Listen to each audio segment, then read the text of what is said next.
Hello students, welcome to yet another discussion of NTA JEE Main Based Test. This is test number 55, released today on 13th of July. I am Gaurav Mishra. We shall start the discussion now. The first question that we have in front of us is,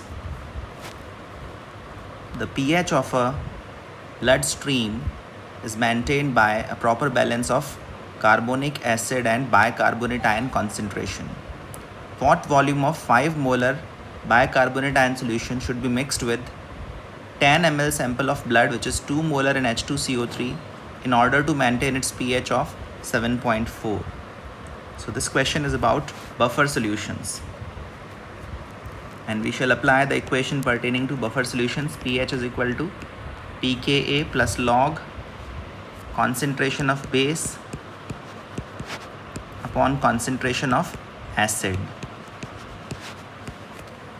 pH has to be maintained at 7.4 and pKa of carbonic acid is 6.1.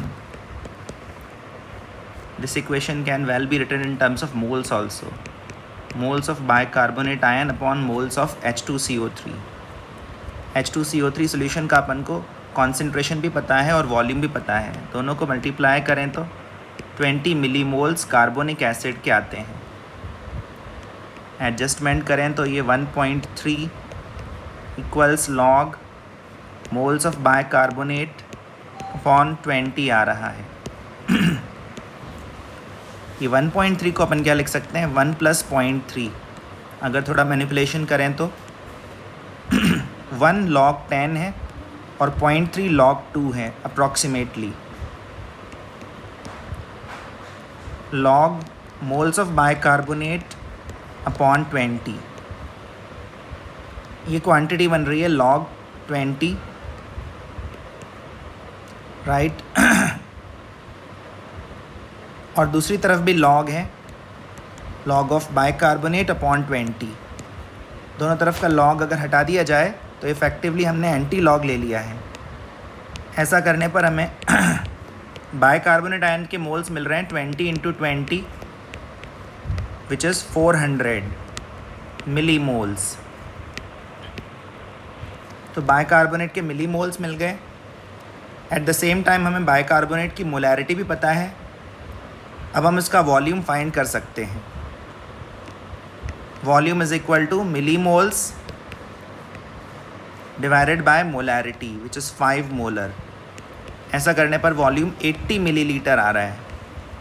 ये एक slightly approximated calculation थी क्योंकि हमने 0.3 को log 2 लिया, which is not exactly correct, but still हमें answer मिल रहा है. 79 ml is very close to the answer that we have calculated. तो इस क्वेश्चन का आंसर होगा डी. चलिए नेक्स्ट क्वेश्चन पर चलते हैं. 2.76 gram of silver carbonate on being strongly heated yields a residue weighing. तो यहाँ पर अपन को एक रिएक्शन लिखनी पड़ेगी. जो रेजिड्यू है वो एसेंशियली सिल्वर का है. सिल्वर कार्बोनेट के डिकम्पोजिशन से स्ट्रांगली हीट करने से क्या क्या प्रोडक्ट्स बनते हैं. एक तो सिल्वर मेटल बनेगा, कार्बन डाइऑक्साइड गैस रिलीज़ होगी और ऑक्सीजन गैस भी एस्केप करेगी. तो जो रेजिड्यू बचा वो सिल्वर है. तो यहाँ पर अपन को सिंपली मोल्स रिलेट करने हैं. अगर आप सिल्वर कार्बोनेट का मोलर मास फाइंड करोगे तो वो 276 ग्राम्स पर मोल आएगा. 2.76 ग्राम सिल्वर कार्बोनेट, 276 ग्राम पर मोल उसका मोलर मास. इसका मतलब सिल्वर कार्बोनेट के मोल्स हो गए 0.01. 0.01 मोल्स ऑफ सिल्वर कार्बोनेट का मतलब है यहाँ से अपन को 0.02 मोल्स ऑफ सिल्वर मिलने वाला है. 1 मोल सिल्वर का मास 108 ग्राम्स पर मोल है. मल्टीप्लाई करें तो ये वैल्यू आएगी 2.16 ग्राम्स, जो कि ए ऑप्शन से मैच कर रहा है. सेकंड क्वेश्चन का आंसर है ए. होपफुली ये रिएक्शन अगर आप लिख पाए तो ये क्वेश्चन भी आप सॉल्व कर पाए होंगे. Third question fact based question है. ठीक है, कॉन्सेंट्रेटेड HCl ओपन एयर में रखने से क्लोरीन गैस बनाती है ऑक्सीजन से रिएक्ट करके और क्लोरीन गैस की फॉर्मेशन से ही अपन को एक क्लाउड, एक फ्यूम्स ऑब्जर्व होते हैं। ठीक है, ये आपको अगर पता है तभी आप ये क्वेश्चन कर सकते हैं, अदरवाइज इसको अनअटेम्प्टेड रखने में ही भलाई है। नेक्स्ट क्वेश्चन पर चलते हैं। इस क्वेश्चन में बेंजीन के कंबशन की बात की गई है। Product CO2 gas and H2O liquid बनेंगे। बेंजीन भी लिक्विड स्टेट में है। कांस्टेंट वॉल्यूम पर 3263.9 किलो जूल्स हीट रिलीज हो रही है। तो आपको heat of combustion at constant pressure बताना है।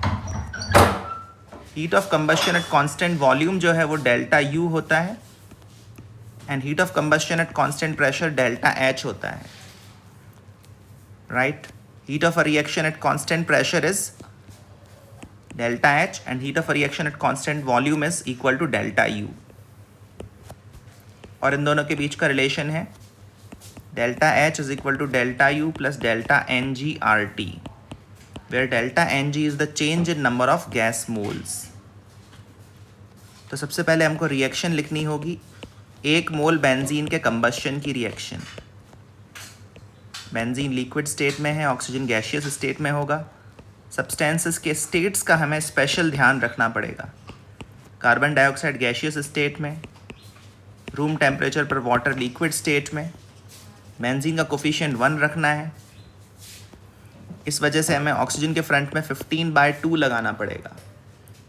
ठीक है, यहाँ से अब अपन डेल्टा NG फाइंड करेंगे। तो जो लिक्विड हैं उनको तो आप इग्नोर करिए, सिर्फ गैसेस पर फोकस करिए। 6 minus 15/2, this is the change in number of gas moles, final minus initial, ये -3/2 आ रहा है। चलिए अब इस फॉर्मूला को अप्लाई करें, डेल्टा H इवेल्यूएट करना है, -3263.9, ये डेल्टा U है, डेल्टा NG -3/2। RT की वैल्यू 298 केल्विन पर आती है। RT की वैल्यू 298 केल्विन पर आती है 2.48 kilojoules per mole. This is something that I have calculated and you should also remember कि ये वैल्यू RT की होती है 298 केल्विन पर, रूम टेम्परेचर पर 2.48। इसको अगर यहाँ पर अकोमोडेट करें 1.24, तो ये 3.72 हो जाएगा। कुल मिलाकर 3.7 भी इसमें से सब्ट्रैक्ट करेंगे। ऐसा करने पर वैल्यू फर्स्ट ऑप्शन के साथ मैच करती है, -3267.6 किलो जूल्स। ये डेल्टा H की वैल्यू होगी। ठीक है, तो अगर आप केयरफुली कैलकुलेट करें तो ये क्वेश्चन आप आसानी से कर सकते हैं।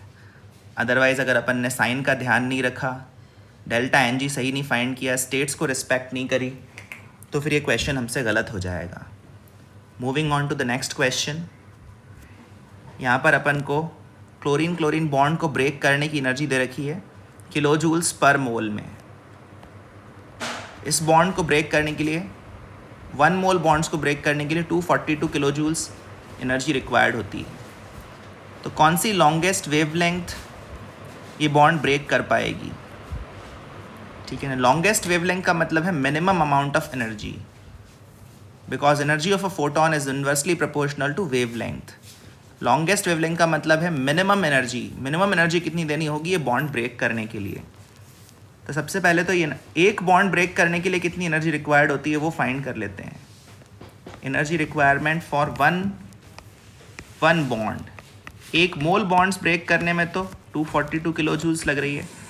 एक बॉन्ड ब्रेक करने में कितनी एनर्जी लगेगी उसके लिए हमें अवोगैड्रोस नंबर से डिवाइड करना होगा।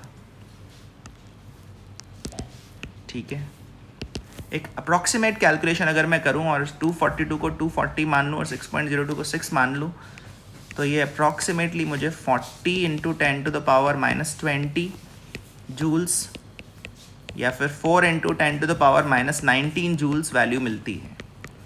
अब इसको अगर मैं इलेक्ट्रॉन वोल्ट में बदल लूँ, 1 इलेक्ट्रॉन वोल्ट होता है 1.6 × 10⁻19 जूल्स।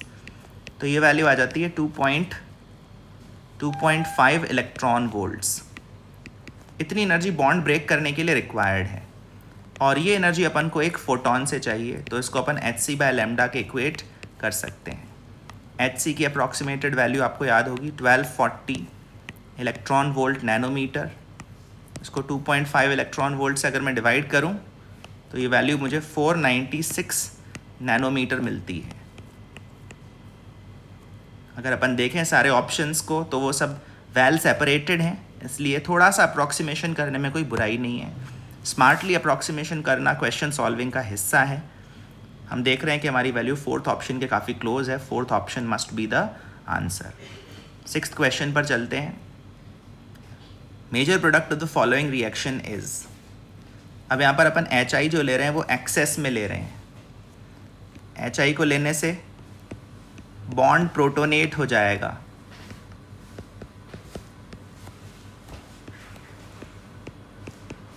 ये जो ईथर वाला ऑक्सीजन है ये प्रोटोनेट हो जाएगा। उसके बाद I- यहाँ पर सब्स्टिट्यूशन करेगा। I- वहाँ पर अटैक करना पसंद करेगा जहाँ पर बॉन्ड ब्रेक करना आसान हो, जहाँ पर हिंड्रेंस कम हो। अब ये जो फिनाइल ग्रुप से जुड़ा हुआ ऑक्सीजन का बॉन्ड है, इसमें तो पार्शियल डबल बॉन्ड कैरेक्टर होता है रेजोनेंस के कारण। तो आयोडाइड के लिए इस वाले कार्बन पर, फिनाइल वाले कार्बन पर अटैक करके सब्स्टिट्यूशन कराना प्रेफरेबल नहीं है। आयोडाइड जो अटैक करेगा वो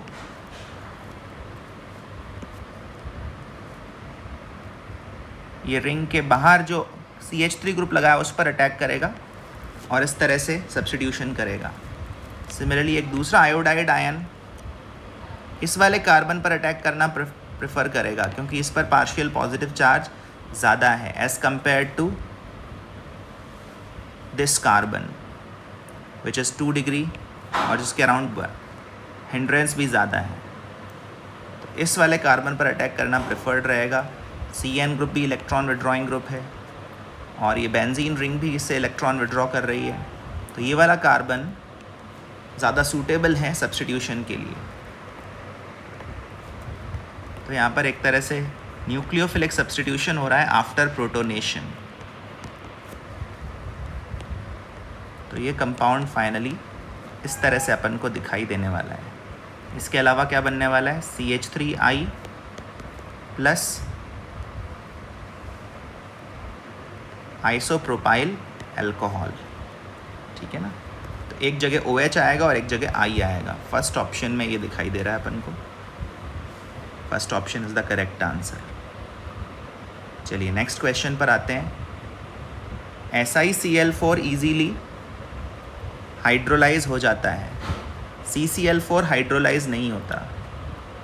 इसका कारण ये है कि सिलिकॉन जो है वो अपना ऑक्टेट एक्सपैंड कर सकता है। सिलिकॉन थर्ड पीरियड का एलिमेंट है, कार्बन सेकेंड पीरियड का एलिमेंट है। Silicon is capable of expanding its octet. इसके d ऑर्बिटल्स भी बॉन्ड फॉर्मेशन में यूज़ आ सकते हैं। तो जब SiCl4 वाटर के साथ रिएक्ट करता है हाइड्रोलिसिस में, तो वाटर मॉलिक्यूल्स पहले सिलिकॉन के एम्प्टी d ऑर्बिटल में ही इलेक्ट्रॉन पेयर डोनेट करते हैं। पहले डोनेशन एम्प्टी d ऑर्बिटल में होता है और उसके बाद क्लोराइड आयन डिपार्ट करता है। तो पहला जो बॉन्ड बनता है वो एम्प्टी d ऑर्बिटल में बनता है, एम्प्टी d ऑर्बिटल के साथ बनता है। ठीक है।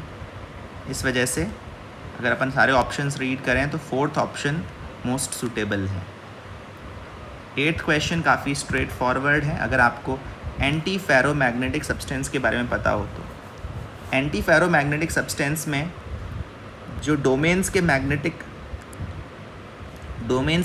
मोमेंट्स होते हैं, मैग्नेटिक अलाइनमेंट्स होते हैं, वो इक्वल नंबर में ऑपोजिट डायरेक्शंस में होते हैं, जिससे कि ये सारे के सारे डोमेन्स एक दूसरे के मैग्नेटिक मोमेंट्स को म्यूचुअली कैंसिल कर दें। तो आप देखिए फर्स्ट वाले ऑप्शन में मैग्नेटिक डोमेन्स इक्वल नंबर में ऑपोजिट डायरेक्शन में प्रेजेंट नहीं है। 4 नीचे की तरफ पॉइंट कर रहे हैं, 2 ही ऊपर की तरफ पॉइंट कर रहे हैं। बी वाले में सबके सब एक ही दिशा में पॉइंट कर रहे हैं, ऐसा सब्सटेंस फेरोमैग्नेटिक हो जाएगा। सी वाले सब्सटेंस में भी अनइक्वल नंबर में है ऑपोजिट डायरेक्शन में, तो ये फेरी मैग्नेटिक हो जाएगा। जबकि डी में हम देखेंगे कि upward pointing magnetic domains and downward pointing magnetic domains equal number में है। ऐसे केस में ही सब्सटेंस का नेट मैग्नेटिक मोमेंट 0 होगा और ये एंटी फेरोमैग्नेटिक कहलाएगा। ठीक है, तो डी ऑप्शन इसका आंसर है। होपफुली आप लोग कर पाए होंगे। 9th question, the order of stability of the following tautomeric compound is. तो यहाँ पर आपको 3 टॉटोमर्स बेसिकली दिखाए गए हैं, ऐसे कंपाउंड्स जो इक्विलिब्रियम में एग्जिस्ट करते हैं। इनका स्ट्रक्चर मैं थोड़ा जिगजैग फैशन में आपके सामने बना रहा हूँ। फर्स्ट वाला जो कंपाउंड है वो ये है, this is existing in equilibrium with the second compound which is a diketone. और जो थर्ड वाला कंपाउंड है उसमें भी एक इनॉल ग्रुप है और एक कीटो ग्रुप है।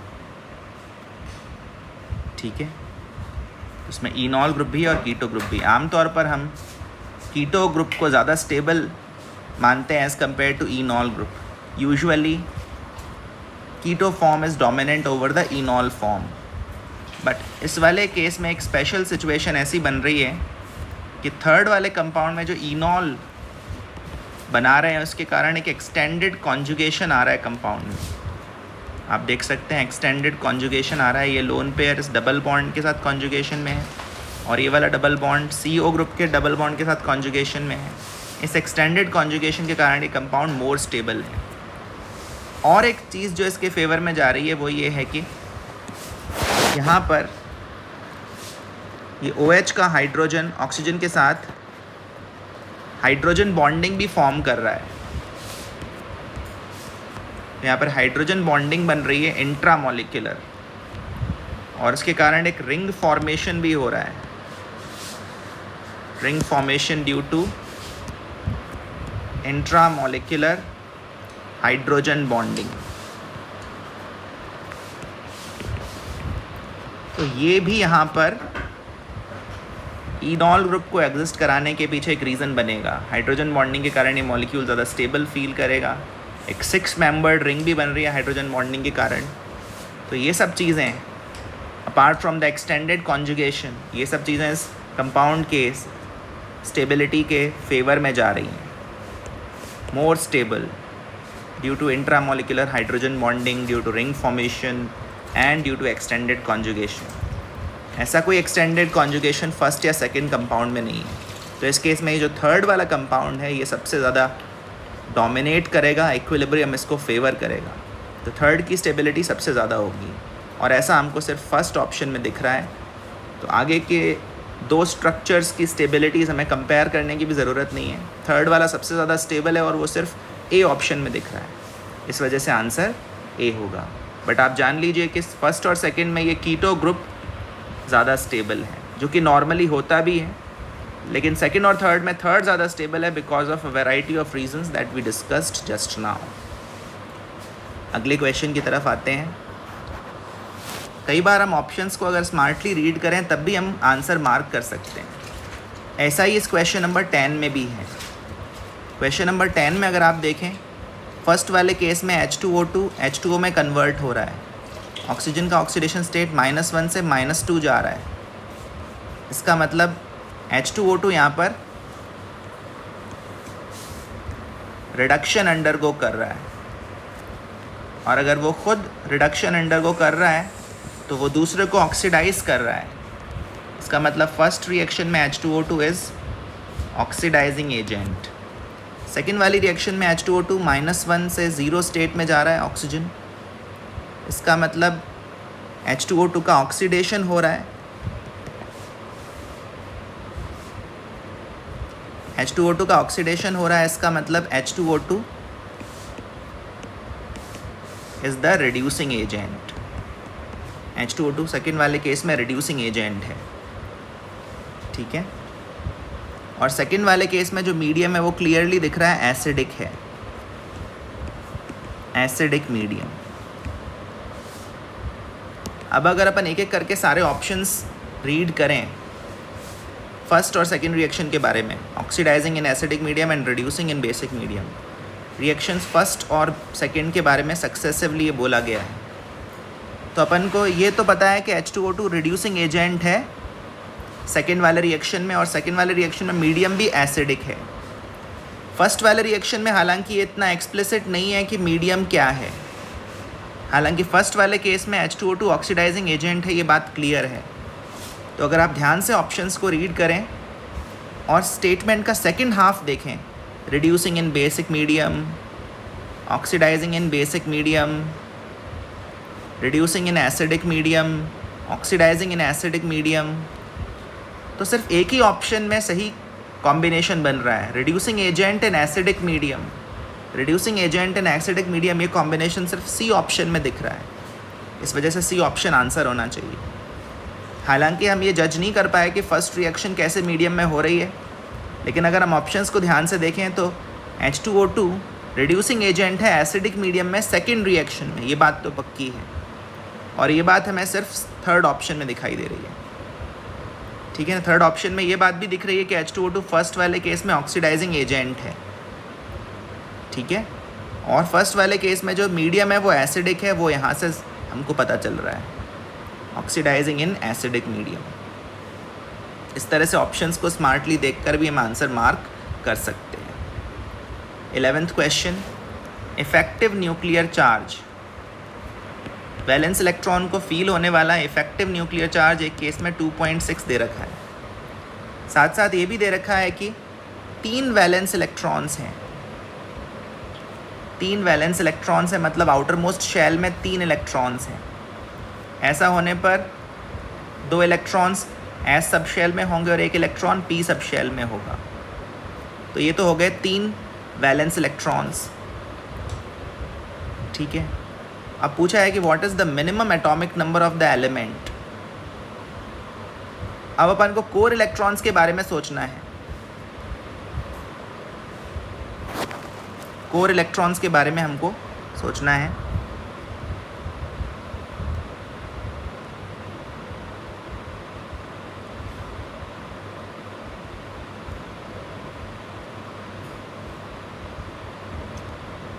Let's come to our question.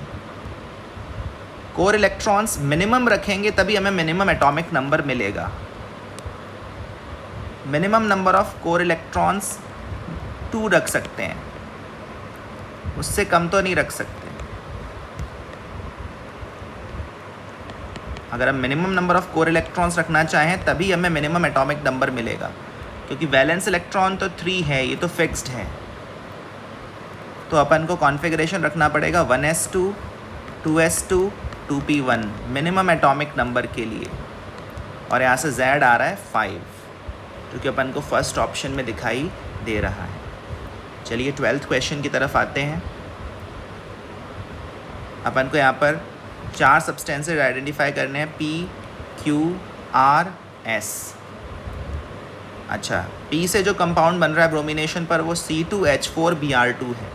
इसका मतलब 2 ब्रोमीन लग रहे हैं C2H4 में, इसका मतलब P जो है वो C2H4 रहा होगा, ये बात तो पक्की हो गई।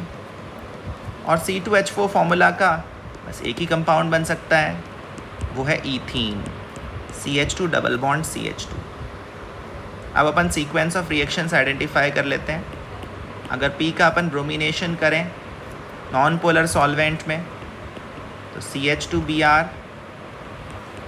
CH2Br बनेगा। उसके बाद अपन NaNH2 के साथ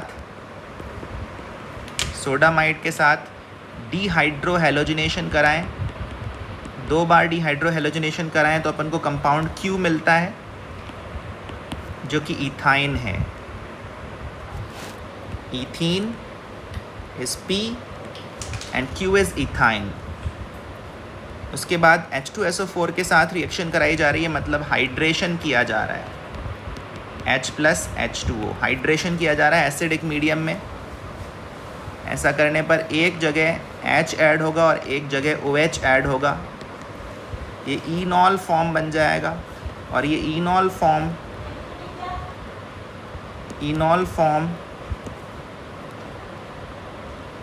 कीटो फॉर्म में या एल्डो फॉर्म में कन्वर्ट हो जाएगा, जिससे कि कंपाउंड बनेगा acetaldehyde ethanal, which is compound R। और इसका फिर हम कर रहे हैं क्लीमेंसन्स रिडक्शन, ZnHgHCl के साथ रिडक्शन करने पर इथेन बन जाएगा, एल्डिहाइडिक ग्रुप रिड्यूस होकर एल्केन में कन्वर्ट हो जाएगा। तो ये हैं अपने compounds, ethene, ethyne, ethanal and ethane. These are the 4 compounds in succession which we can see in option A। ये भी करने लायक क्वेश्चन है, उम्मीद है आप लोग कर पाए होंगे। अगले क्वेश्चन की तरफ आते हैं। What will be the expression for Kp if the total pressure inside the reaction vessel is P and degree of dissociation of the reactant is A। वैसे डिग्री ऑफ डिसोसिएशन का जो स्टैंडर्ड सिंबल है वो alpha होता है। चलिए alpha लेकर ही solve करते हैं। N2O4 के डिसोसिएशन से NO2 बना। इस तरह के क्वेश्चंस आपने होपफुली किए होंगे केमिकल इक्विलिब्रियम चैप्टर में। इसका क्वेश्चन को करने के 2 मेथड्स हैं, एक तो इनिशियल प्रेशर P0 अज्यूम करके और दूसरा इनिशियल मोल्स 1 अज्यूम करके। हम मान लेते हैं कि N2O4 की इनिशियल मोल्स 1 है, बाद में इसमें चेंज आया अल्फ़ा का, तो NO2 बनेगा 2 अल्फ़ा, N2O4 घटा -अल्फ़ा और NO2 बढ़ा +2 अल्फ़ा। ये बन गए फाइनल मोल्स। अब अगर हम इनको ऐड कर दें, ऐड करने पर वैल्यू मिल रही है 1 + अल्फ़ा। उससे अगर अपन डिवाइड कर दें तो हमें मोल फ्रैक्शंस मिलते हैं। वो मोल फ्रैक्शंस क्या मिल जाएंगे? 1 - alpha upon 1 + alpha, 2 alpha upon 1 + alpha. उसके बाद अपन समझते हैं कि अगर हम मोल फ्रैक्शंस को टोटल प्रेशर से मल्टीप्लाई करें तो हमें पार्शियल प्रेशर्स मिलते हैं। 1 - अल्फ़ा अपॉन 1 + अल्फ़ा को भी P से मल्टीप्लाई करें, 2 अल्फ़ा अपॉन 1 + अल्फ़ा को भी P से मल्टीप्लाई करें। इसके बाद इसको Kp के एक्सप्रेशन में सब्सटीट्यूट करें, तो 2 alpha upon 1 + alpha times P का square upon 1 - alpha upon 1 + alpha times P। This is the expression that we have to simplify. तो देखिए एक P कैंसिल हो रहा है, एक 1 + अल्फ़ा भी कैंसिल हो रहा है। इसको अगर आप सिंप्लीफाई करेंगे तो ये 4 alpha square upon 1 - alpha square times P आएगा। आप लोग करके देखिएगा। और यही Kp का एक्सप्रेशन हमसे डिराइव करने को बोला गया है, हालांकि अल्फ़ा को यहाँ पर A कहा गया है। तो अगर इस एक्सप्रेशन को अपन ऑप्शंस में सर्च करें तो ये अपन को B ऑप्शन में दिखाई देता है। तो अच्छा क्वेश्चन है, अगर आपने पहले से ना किया हो ये प्रोफाइल तो आपको थोड़ा टाइम लग सकता है। अब आते हैं 14th क्वेश्चन पर। X1 and X2 represent the mole fractions of component A in vapor phase and liquid phase respectively. PA0 and PB0 represent vapor pressure of pure liquid A and B. Then total vapor pressure of liquid mixture is। तो यहाँ पर अपन को Raoult's law apply करनी है। ये तो मानना ही पड़ेगा कि मिक्सचर आइडियल है, ठीक है। तो देखिए partial pressure of A above the liquid that is given by mole fraction of A in the solution times PA0, और लिक्विड सोल्यूशन में A का जो मोल फ्रैक्शन है वो X2 बोला गया है, X2 टाइम्स PA0, ये हो गया PA। अब अपन को पता है कि mole fraction in vapour phase, gaseous mixture में मोल फ्रैक्शन पार्शियल प्रेशर्स की मदद से भी फाइंड कर सकते हैं। Partial pressure of A upon total pressure करके भी, पार्शियल प्रेशर को टोटल प्रेशर से डिवाइड करके भी मोल फ्रैक्शन मिल सकता है। तो यहाँ से टोटल प्रेशर का एक्सप्रेशन बन जाएगा PA अपॉन X1। और पी ए है x2 times P A not upon x1, तो ये पी टोटल का एक्सप्रेशन हो गया x2 P A not upon x1। ये अपन को सेकेंड ऑप्शन में दिखाई दे रहा है। चलिए next question, which of the following structures contain sp hybridised carbon atoms. sp hybridised carbon atoms का मतलब है 2 electron clouds around carbon. Carbon atom के अराउंड 2 इलेक्ट्रॉन क्लाउड्स होने चाहिए, चाहे वो डबल बॉन्ड्स के फॉर्म में हो, ट्रिपल बॉन्ड, सिंगल बॉन्ड के फॉर्म में हो, बट 2 इलेक्ट्रॉन क्लाउड्स होने चाहिए। तो यहाँ पर अगर अपन फोर्थ वाले केस में देखें तो हर कार्बन के अराउंड 3-3 इलेक्ट्रॉन क्लाउड्स दिखाई देंगे। ये मत भूलना कि हर कार्बन पर यहाँ एक हाइड्रोजन भी अटैच्ड है। तो अगर आप काउंट करोगे तो हर कार्बन के अराउंड 3-3 इलेक्ट्रॉन क्लाउड्स दिखाई देंगे। तो यहाँ पर सारे के सारे कार्बन एटम्स sp2 हाइब्रिड हैं। और ऐसा ही थर्ड वाले स्ट्रक्चर में भी है, all carbon atoms over here are also sp2 hybrid. First वाले स्ट्रक्चर में ये तो एल्काइन है, इथाइन, इसमें तो अपन को पता है कि ट्रिपल बॉन्ड है, और ट्रिपल बॉन्ड होने पर कार्बन sp हाइब्रिड हो ही जाता है। और ये जो सेकंड वाला स्ट्रक्चर है एलीन, इसमें जो सेंट्रल कार्बन है उसके अराउंड 2 इलेक्ट्रॉन क्लाउड्स हैं, और ये सेंट्रल कार्बन sp हाइब्रिड है। तो ये फर्स्ट और सेकंड वाले compounds sp hybridised carbon atoms contain कर रहे हैं। थर्ड और फोर्थ में sp hybridised carbon atoms present नहीं है। चलिए नेक्स्ट क्वेश्चन। नेक्स्ट क्वेश्चन में कंपाउंड M का अमीनेशन किया गया और फिर Br2NaOH से रिएक्शन कराई गई, तो फाइनली ये प्रोडक्ट बना। इसका एक हिस्सा यहाँ पर थोड़ा सा गायब हो गया है, वो मैं आपको अलग से बना के दिखा रहा हूँ।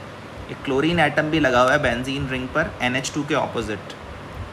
तो इस क्वेश्चन में अपन को थोड़ा सा बैक ट्रैक करना पड़ेगा, यहाँ से पीछे की तरफ चलना पड़ेगा। ये जो Br2NaOH है ये हमें बता रहा है कि अपन ने हॉफमैन ब्रोमामाइड डिग्रेडेशन रिएक्शन कराई है। Hofmann bromamide degradation reaction.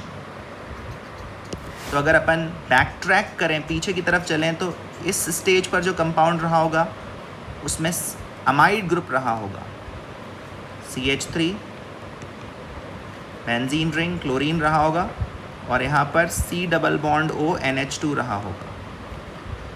ठीक है ना, this intermediate compound will have this structure. और फिर पीछे चलें, NH3 से रिएक्शन कराने से पहले क्या रहा होगा, NH3 ने एक्चुअली ये अमाइड ग्रुप लाया है। NH3 से रिएक्शन कराने से पहले यहाँ पर क्लोरीन प्रेजेंट था।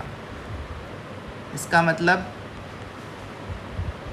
जो ये अमाइड ग्रुप आया है इसकी जगह कार्बोनिल क्लोराइड ग्रुप रहा होगा।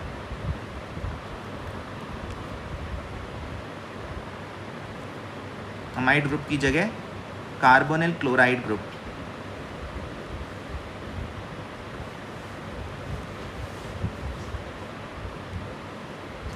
ठीक है, बाकी तो मिथाइल ग्रुप और क्लोरीन ग्रुप तो रहा ही होगा। तो ये होगा स्टार्टिंग कंपाउंड। COCl की अमीन से रिएक्शन कराई तो CONH2 बना, फिर हॉफमैन ब्रोमामाइड डिग्रेडेशन कराया तो NH2 रह गया, बाकी मिथाइल और chlorine group as it is रहे होंगे।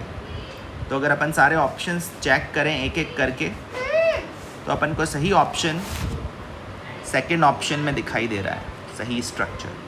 ये होगा कंपाउंड M।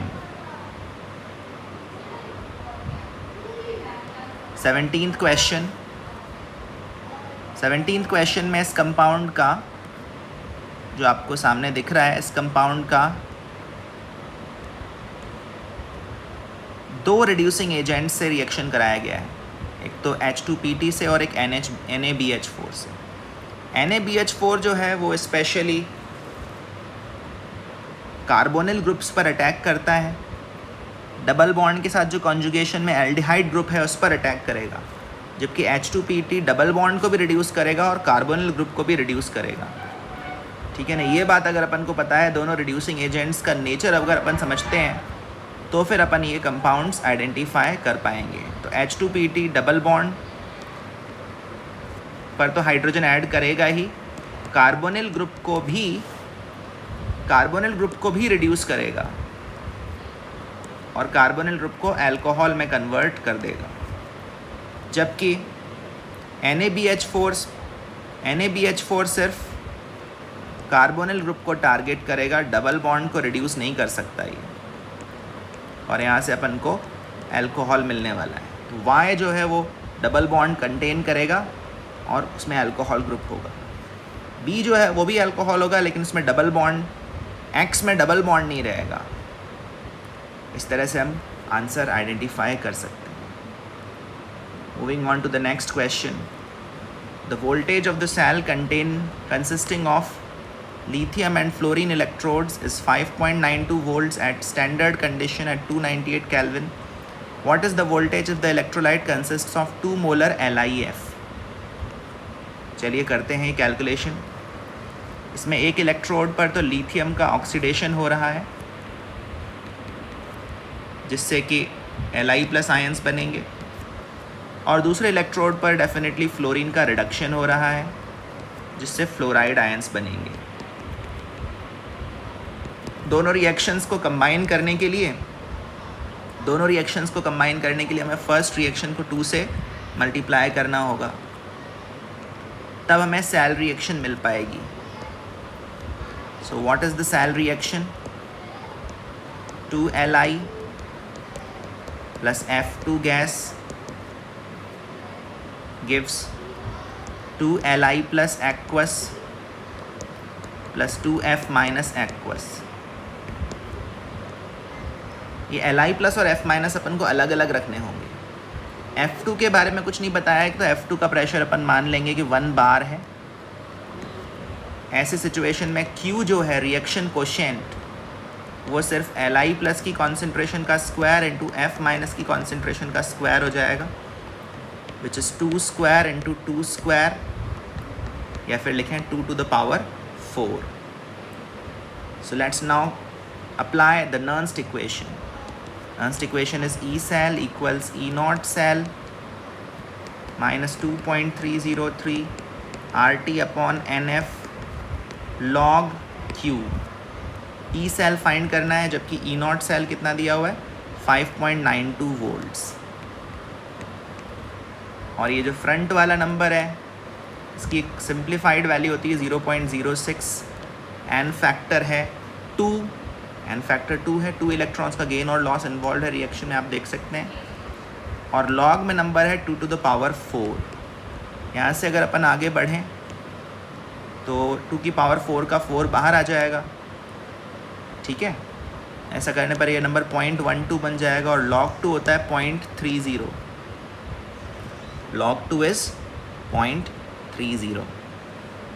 इनका अगर प्रोडक्ट फाइंड करें तो ये आ रहा है 0.036।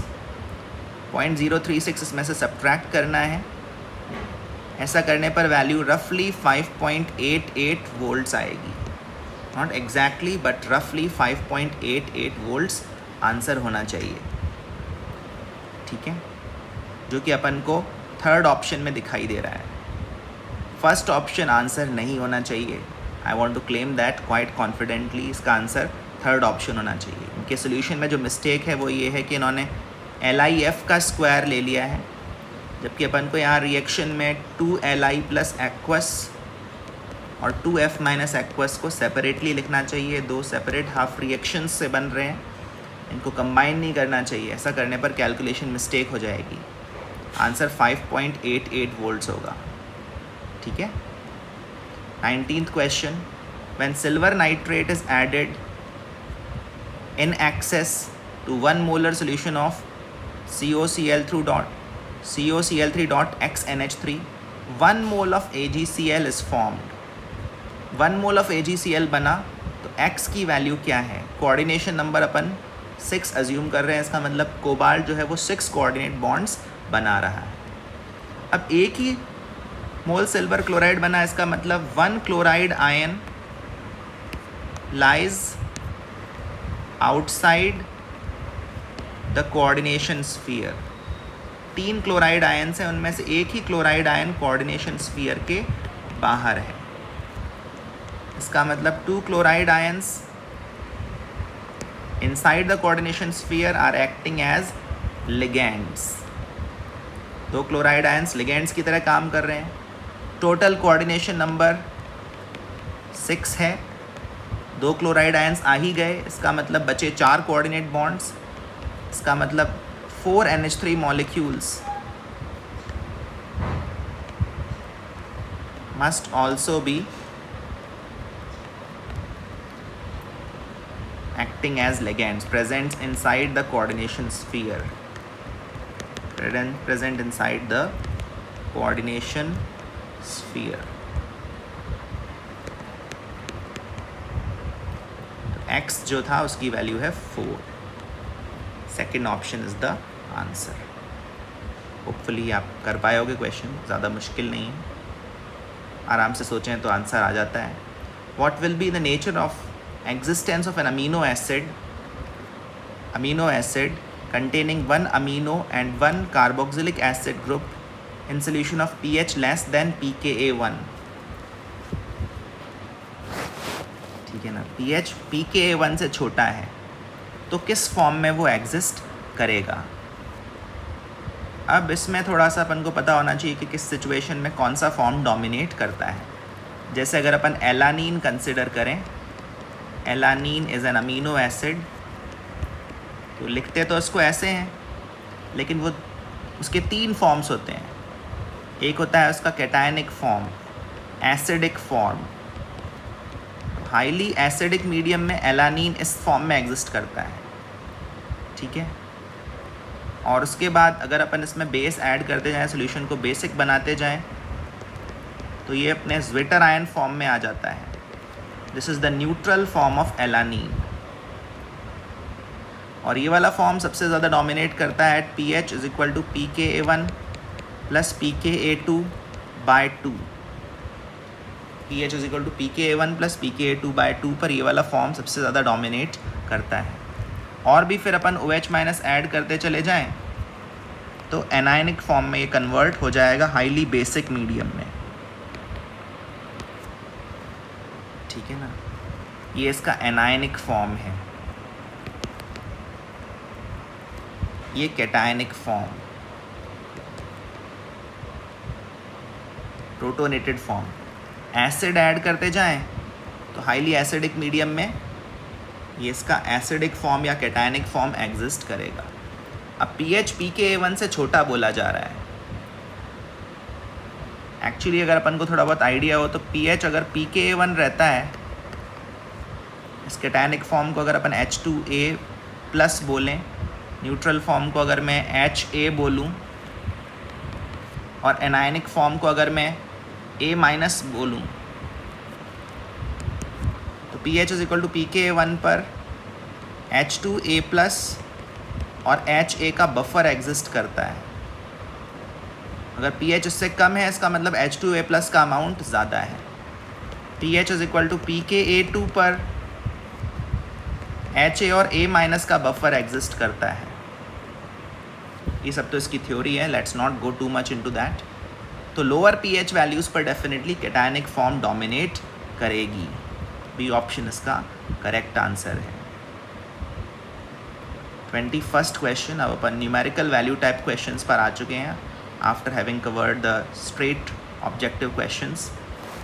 400 केल्विन टेम्परेचर पर RMS speed of gas X is equal to the most probable speed of gas Y at 60 kelvin. तो अपन को गैस Y का मॉलिक्यूलर वेट डिटर्मिन करना है.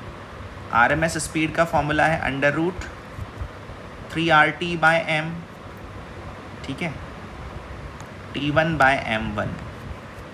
और मोस्ट प्रोबेबल स्पीड का फॉर्मूला है √2RT, temperature T2, molar mass m2. ये दोनों चीज़ें बराबर हैं. बराबर करने पर स्क्वायर रूट हटा सकते हैं. ठीक है ना. R कैंसिल कर सकते हैं, बाकी चीज़ें इक्वेट कर लेते हैं.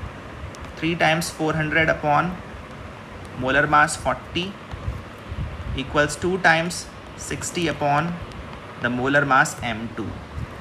बस यहाँ से m2 फाइंड करें. 400 को 40 कैंसिल कर रहा है, m2 क्या आ जाएगा 120 अपॉन 30, 4 grams पर मोल। ये गैस Y का मोलर मास है। Answer is 4. This is what we will mark in the numerical value question. 22nd question, ये JEE एडवांस में पहले आया हुआ क्वेश्चन है। चलिए इसका सीक्वेंस फॉलो करते हैं। पहले हाइड्रोलिसिस कर रहे हैं, फिर हीटिंग भी कर रहे हैं। हाइड्रोलिसिस करने से क्या होगा, ये जो एनहाइड्राइड है ये अपने पेरेंट कंपाउंड में कार्बोक्सिलिक एसिड में कन्वर्ट हो जाएगा, तो ये बन गए कार्बोक्सिलिक एसिड ग्रुप्स। उसके बाद अपन हीटिंग भी कर रहे हैं, तो यहाँ पर देखने वाली, ऑब्जर्व करने वाली बात ये है कि ये जो कीटो ग्रुप लगा हुआ है ये एसिड ग्रुप के रिस्पेक्ट में बीटा पोजीशन पर लगा हुआ है। और बीटा कीटो एसिड्स को जब हम हीट करते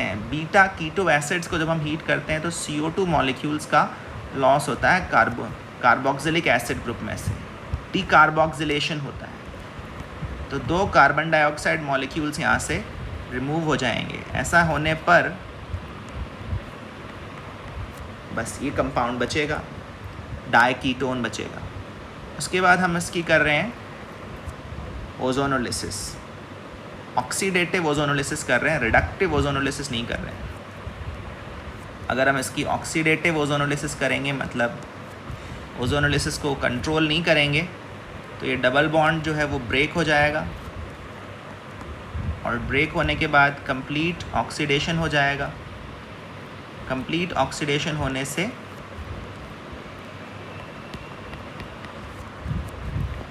फिर 2 कार्बोक्सिलिक एसिड ग्रुप्स इसमें बन जाएंगे। Total number of carboxylic acid groups in the product P is, तो इसका आंसर होगा 2। चलिए आगे बढ़ते हैं। 23rd question, if the formula of basic beryllium nitrate is BeNO(NO3)6, what is the value of N here. तो ये जो क्वेश्चन है ये चार्ज बैलेंसिंग पर बेस्ड है, ठीक है ना। बेरिलियम पर चार्ज +2 मान रहे हैं, यही बेरिलियम का स्टैंडर्ड ऑक्सीडेशन स्टेट है। ऑक्सीजन पर चार्ज -2 ऑक्साइड आयन के फॉर्म में, और नाइट्रेट पर चार्ज -1 होता ही है। नाइट्रेट पर चार्ज हमेशा ही -1 है, तो 6 टाइम्स -1। इन सब का जो सम है वो 0 होना चाहिए। यहाँ से 2n = 8 आ रहा है, या फिर n की वैल्यू 4 आ रही है। तो कोई भी आंसर अभी तक फ्रैक्शनल वैल्यू में नहीं आया, होल नंबर्स में ही आंसर आए हैं। 23rd क्वेश्चन का आंसर है 4। How many of these metals can show +3 oxidation states also. तो इनके अगर वैलेंस शेल में कम से कम 3 वैलेंस इलेक्ट्रॉन्स हों तो ये +3 ऑक्सीडेशन स्टेट शो कर सकते हैं। अगर आप ध्यान से ऑब्जर्व करें तो ये सब के सब लाइन से 3D ट्रांजिशन सीरीज़ के एलिमेंट्स हैं। Scandium, titanium, vanadium, chromium, manganese, iron, cobalt, निकल, कॉपर, जिंक। कॉपर को बस मिस कर दिया गया है इसमें। कॉपर भी +3 ऑक्सीडेशन स्टेट शो नहीं कर सकता, और जिंक भी +3 ऑक्सीडेशन स्टेट शो नहीं कर सकता। Zinc has 2 valence electrons and it shows +2 oxidation state only। बाकी सभी एलिमेंट्स यहाँ पर +3 ऑक्सीडेशन स्टेट शो कर सकते हैं। स्कैंडियम का कॉन्फ़िगरेशन है आर्गन 3d14s2, और ये तीनों इलेक्ट्रॉन लूज़ करके +3 ऑक्सीडेशन स्टेट शो कर सकते हैं। बाकी एलिमेंट्स भी ऐसा कर सकते हैं, तो जिंक को छोड़कर बाकी सब +3 स्टेट शो कर सकते हैं। 9 में से 8 एलिमेंट्स +3 स्टेट शो करने में कैपेबल हैं। Let's come to the last question that we have in front of us. तो ये जो क्वेश्चन है इसके अंदर अपन को आइडेंटिफाई करना है कि कौन कौन से कंपाउंड्स एक्वस NaOH में सॉल्यूबल हैं। सॉल्यूबल इन एक्वस NaOH का मतलब है एसिडिक होना चाहिए। Compound must be acidic in nature.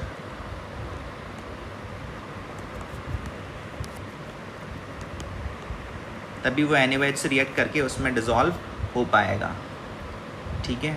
Phenol हम जानते हैं एक्वस NaOH में डिज़ोल्व हो जाता है। यहाँ पर जो 2 स्ट्रक्चर्स मिसिंग हैं उनमें से एक फिनॉल का स्ट्रक्चर है, और एक स्ट्रक्चर इस तरह के कार्बोक्सिलिक एसिड का है। तो यहाँ पर अगर अपन आइडेंटिफाई करें तो ये 2nd नंबर का कंपाउंड कार्बोक्सिलिक एसिड है, ये NaOH से रिएक्ट करेगा, फिनॉल NaOH में डिज़ोल्व कर जाता है, और ये लास्ट वाला कंपाउंड भी NaOH में डिज़ोल्व कर जाता है। बाकी जो कंपाउंड्स में हैं या तो वो बेसिक हैं या फिर नाइदर एसिडिक नॉर बेसिक हैं, तो ऐसे कंपाउंड्स NaOH में डिज़ोल्व नहीं करेंगे, ठीक है ना। तो सिर्फ 1, 2, 3 कंपाउंड्स यहाँ पर एक्वस NaOH में सोल्यूबल होने चाहिए। तो मेरे अकॉर्डिंग ये जो 4 आंसर है ये क्वेश्चनेबल है, इस क्वेश्चन का आंसर 3 होना चाहिए। तो इस टेस्ट पेपर में 2 आंसर्स आई थिंक करेक्ट होंगे। 25th क्वेश्चन का आंसर 3 होगा, और जो 18th क्वेश्चन था, 18th question E cell find करने से रिलेटेड क्वेश्चन, उसका आंसर भी चेंज होगा, उसका आंसर 3rd ऑप्शन होना चाहिए, ठीक है। ये था वो क्वेश्चन, उसका आंसर 5.88 वोल्ट्स होना चाहिए। तो उम्मीद है आपको ये डिस्कशन समझ में आया होगा। टेस्ट पेपर अच्छा था, चैलेंजिंग था, कुछ JEE एडवांस के क्वेश्चंस भी थे। जो क्वेश्चंस आपसे नहीं हो पाए उनको एक बार फिर से खुद से सॉल्व करिए। Keep working hard, keep yourself motivated, best of luck, thank you.